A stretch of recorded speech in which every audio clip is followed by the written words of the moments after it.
You're home alone. The lights are off, and you suddenly feel it. That feeling that someone or something is watching you. You spin around. Nothing's there. You turn back, and somehow you're more convinced now. Maybe it's at night, walking to your car in an empty parking lot. Maybe it's in the shower, and you just know you need to check behind the curtain. Maybe it's just sitting at your desk, and the hair on your neck stands straight up. Or you're home alone scrolling your phone, and you suddenly feel the need to check that the front door is locked. Again. For the fourth time. This feeling has a name, and it's older than you think. Much, much older. 300,000 years ago, this feeling kept your ancestors alive. Back then, the feeling of being watched usually meant exactly that. You were. A predator in the grass, a rival group on the ridge. Every rustle mattered. The ancestors who noticed first, who felt that prickle of being watched and acted on it, were simply more likely to survive the night. Generation after generation, that sensitivity got passed down. Not as a story or a lesson, but written directly into the wiring. Anthropologists studying modern hunter-gatherer groups still see this today. Constant, low-level scanning of the horizon, almost like background noise. Basically, your ancient relatives invented the group chat. Except instead of texts, it was just everyone quietly side-eyeing the bushes.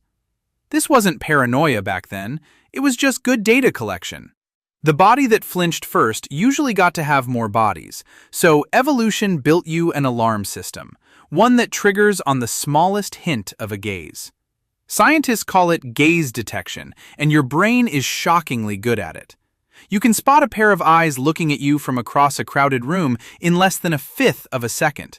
Faster than you can finish reading this sentence, your brain already found the eyes. It's basically a superpower. A superpower whose only function is mild paranoia. Here's the twist. This system doesn't just detect real eyes, it detects almost eyes too. 2 dots on a wall, a weird shadow, a coat hanging just the wrong way. Your brain doesn't wait to confirm. It sounds the alarm first and asks questions later.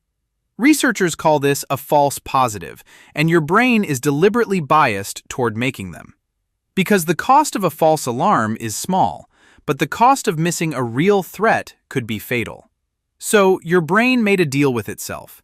Better to feel watched 1,000 times for nothing than to miss the one time it actually mattered.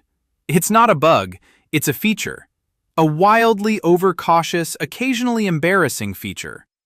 This kind of bias shows up everywhere in evolution, actually. It's called error management theory. And here's the problem. The modern world is full of almost eyes. Security cameras, smart doorbells, the little green light on your own laptop. You know it's not recording, and you still angle your face away from it anyway. Social media made it worse too. Now you're not just imagining eyes, you're broadcasting to real ones all the time. Ever feel like you're being judged before you even post anything? That's the same ancient alarm, just with Wi-Fi now. Or you're walking past a parked car with tinted windows and you just know someone's watching from inside. There's never anyone in there. There's also never not a small part of you that's sure there is. Mannequins in store windows are somehow the worst offenders. They're just standing there, being weird about it. Even knowing a camera is fake doesn't fully switch the feeling off. Your ancient alarm doesn't care about technicalities. Or you're alone in an elevator and you stare at the floor numbers like they personally owe you an explanation. Or you're using a public bathroom stall and you check 3 times that the door is actually locked. None of these moments are rational. All of them are completely normal. Your alarm system simply doesn't do nuance. Psychologists actually have a name for the constant background hum of this feeling. They call it the sense of being stared at. SOBSA for short, and it's been studied since the 1800s. Most controlled studies find no special psychic ability. People aren't usually right more than chance. Sorry, you don't have a 6th sense. You have a slightly jumpy 7th sense called anxiety.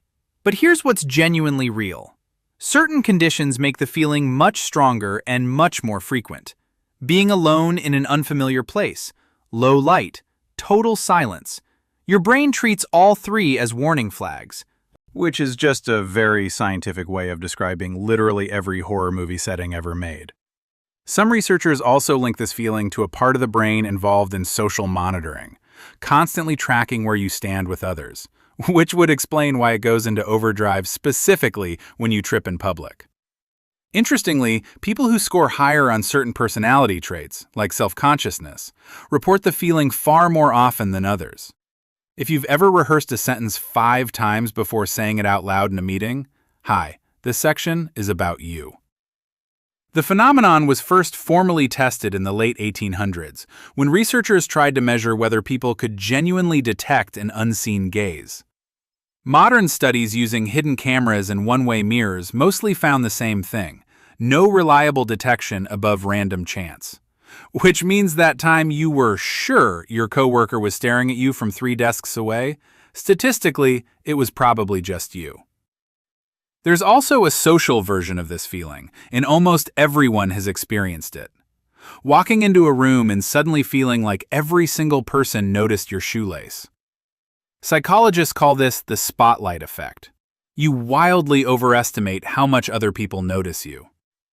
One famous study had people wear an embarrassing t-shirt into a room full of strangers. The wearer guessed about half the room would remember the shirt. In reality, it was closer to 1 in 5. You are, it turns out, the main character in a movie that nobody else is watching. Everyone else is too busy starring in their own movie to notice you're even in the scene. This doesn't mean nobody ever notices you. It means your brain dramatically overestimates the audience size. Which is honestly a relief, because most people are far too busy worrying about their own shoelace. The spotlight effect gets stronger right after a mistake. Trip in public, and your brain assumes the whole room is now reviewing the footage. In reality, most witnesses forget it within the hour. You will remember it for the rest of your natural life. This isn't a flaw either. It's the same ancient alarm, just repurposed for social survival instead of physical survival. So what's actually happening in your body when this feeling hits? Your amygdala, the brain's threat detector, fires before your conscious mind even catches up. That's why the hair on your arms stands up, your shoulders tense, and your stomach tightens, all before you've even turned around. Your body finished its emergency meeting and is already in defense mode before you've processed a single thought. Your pupils may even dilate slightly, and your breathing shifts to shorter, faster breaths, all part of the same ancient package. All of that for a coat rack. Your body really doesn't believe in half measures. And here's a fun twist: you're not the only species that does this. Almost every prey animal on Earth has the exact same alarm. Prey animals that freeze or scan at the faintest hint of a predator's gaze survive more often than animals that don't bother checking. Even your dog does this. Ever notice your dog suddenly snap awake and stare at absolutely nothing in the corner of the room? That's the exact same system. Different species, same ancient, slightly jumpy software. Now, for most people, this feeling is occasional, a flicker, then it passes. But for some people, the feeling doesn't pass.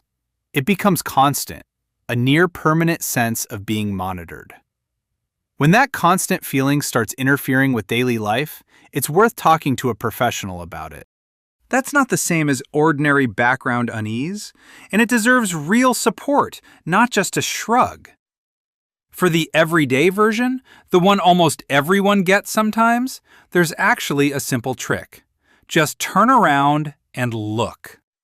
Confirming there's nothing there shuts the alarm off almost instantly. Your ancient alarm system doesn't know the difference between a saber tooth and a coat rack. You have to tell it. Every time you check and confirm safety, you're giving your brain new data, and over time, the alarm gets a little quieter. It won't make the feeling disappear forever. It'll just make it a lot less dramatic about it. So next time you're home alone, lights off, and that feeling creeps in, just remember, 300,000 years of evolution gave you this feeling for free. It just forgot to update the software for parking lots, webcams, and coat racks. You're not paranoid. You're just running really, really old firmware. And somewhere, deep in your DNA, a caveman is still very, very proud of you for checking behind that curtain. Somewhere, your dog just woke up and stared at that same empty corner again. Solidarity. Eyes are not currently confirmed, but the alarm is, as always, fully operational.